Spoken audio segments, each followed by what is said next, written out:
And thank you for joining me. This is Mark Hafman. I'm in Sun City West, and we're painting right near a golf course with a tree that's in beautiful fall color with a nice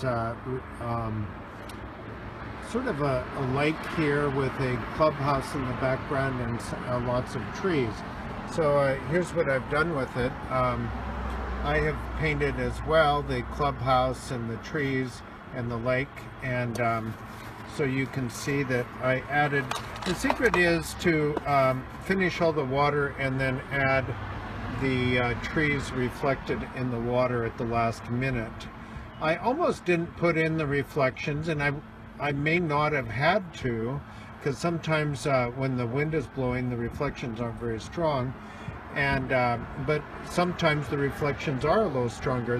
The thing with the reflections is that you actually have to sort of, after you put them in, you have to sort of adjust the water to make them look like they're sort of moving.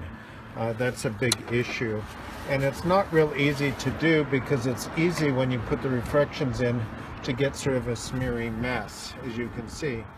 But what the secret is to, sometimes I take a piece of towel and then wipe out part of the reflection.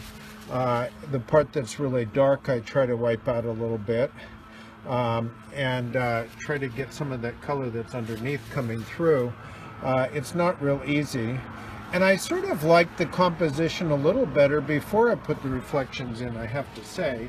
But anyway, I did put the reflections in, and then now I'm smudging them, and also I added quite a bit of shadows here in this whole area to show that I'm under a tree, and I came back in and added some grasses to these.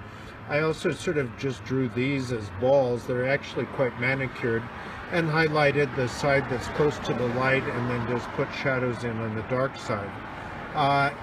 I think the most restful area of the composition is over here, quite honestly, and actually if I were to cut off those watery things, you'd probably actually like it better. So I think the more I minimize some of these reflections in the water, the more happy the painting becomes, because in a way they sort of get in the way of the painting. But they also create a feeling that it is water. So, you know, it's sort of a catch-22. But anyway, I want to thank you for joining me today. And you can see my work at markhafman.com, and I appreciate your help. And we're going to go visit my uncle now, so I have to stop right now. Have a great rest of the week. Thanks so much. Hello, and thank